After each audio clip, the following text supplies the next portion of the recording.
नमस्कार शेतकरी मित्रांनो. आज आपण आलेलो आहे मिरचीच्या प्लॉटमध्ये. तर मिरचीच्या प्लॉटमध्ये असा प्रॉब्लेम झालेला आहे की ह्याला फुलकळी आणि मिरचीचं प्रमाण बी खूप कमी प्रमाणात आहे. तर त्यासाठी शेतकरी काय म्हणला की मला असं एक फवारणीचं सांगा की याला मिरची बी म्हणजे कळी बी भरपूर प्रमाणात लागायला पाहिजे आणि मिरचीचं बी मिरची बी भरपूर प्रमाणात लागायला पाहिजे.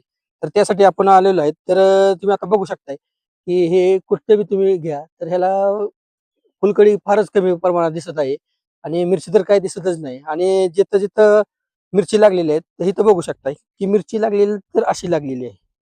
तर यासाठी काय, तर जर आपल्या प्लॉटमध्ये जर असा प्रॉब्लेम येत असेल तर मिरचीसाठी तर मी एक फवारणीचं आणि ड्रिपमधनं औषध सांगतो. अशा वेळेस जर आपल्याला फुलकळी भरपूर प्रमाणात पाहिजे असेल तर त्यासाठी फवारणीसाठी हे 1261 आणि घाटा केमिकलचे चमत्कार आणि बोरॉन असं तिन्ही मिश्रण एकत्रित करून आपल्या मिरचीच्या प्लॉटवर सकाळी किंवा संध्याकाळी त्याची फवारणी करावी. ते फवारणी केल्यानंतर फुलं लागतील, फुलं भरपूर प्रमाणात लागतील. तर लागलेल्या फुलाला थ्रिप्स, मावा किंवा पांढरी माशी याचा अटॅक भरपूर प्रमाणात होतो. तर हे अटॅक होऊ नये किंवा आळी लागलेल्या मिरचीला हे आळी सुद्धा लागते. तर ह्याचा इम्पॅक्ट म्हणजे त्या ह्याच्यावर होऊ नये त्यासाठी 4 दिवसांनी दुसरी फवारणी ही आसाटामाप्रिड आणि जेट प्लस म्हणजे इमेमॅक्टिन ह्याची एकत्रित करून ही दुसरी फवारणी 4 दिवसांनी करावी. त्याने काय होईल की मावा थ्रिप्स ह्याचं प्रमाण कमी प्रमाणात होईल आणि मिरची लागली तर मिरचीला आळी लागते तर ती आळी लागणार नाही.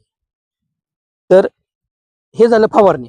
तर ड्रिपमधनं आपण काय नियोजन केले पाहिजे की आपली मिरची बी लांब सडक झाली पाहिजे. तर आता तुम्ही बघू शकता की ही मिरची फार शॉर्ट आहे. तर अशा वेळेस आपण ड्रिपमधून 13-0-45 एक 2 ते 3 किलो साधारणपणे 2 ते 3 किलो 13-0-45 त्यामध्ये 1 ते 1.5 किलो कॅल्शियम नायट्रेट आणि 250 ग्रॅम बोरॉन हे आपलं ड्रिपमधनं सोडून द्यावे.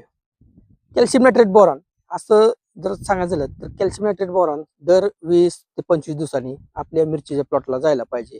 आणि रेग्युलरमध्ये 13-0-45 आणि 1261 हे आलटून पलटून आणि त्यासोबत मायक्रोन्युट्रेंट किंवा न्यूट्री पॉवर हे 500 मिली असं करून हे ड्रिपमधनं रेग्युलरली जायला पाहिजे. म्हणजे 4 दिवसाच्या 5 दिवसानंतर त्यामुळे आपलं मिरचीचा तोडा भरपूर प्रमाणात निघतो.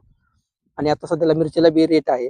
तर असं आपलं मिरचीचं नियोजन आहे. तर माहिती आवडली असेल तर व्हिडिओला लाईक करा. तुम्ही आता बघू शकता ही परिस्थिती सगळीकडे मिरची अशी आहे. तर मिरचीला कळी बी खूप प्रमाणात कमी आहे आणि लागलेली मिरची पण अशी एकदम आखूड लागत आहे. तर त्यासाठी आपण हे सगळं नियोजन केलेलं आहे. आणि हे आता प्लॉट आपल्याकडे जस्ट आलेला आहे. या प्लॉटला जवळपास 3 महिने झालेले आहेत. 3 महिन्याचा प्लॉट आहे, 3-3.5 महिन्याच्या आसपास प्लॉट आहे.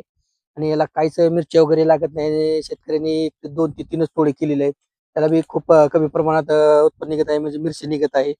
तर त्यांचं असं होतं की मला मिरची बी भरपूर प्रमाणात लागावी आणि उत्पन्न बी चांगलं निघावं आणि किडलेली मिरची भरपूर प्रमाणात राहते, म्हणजे आळी लागलेली मिरची भरपूर प्रमाणात राहते.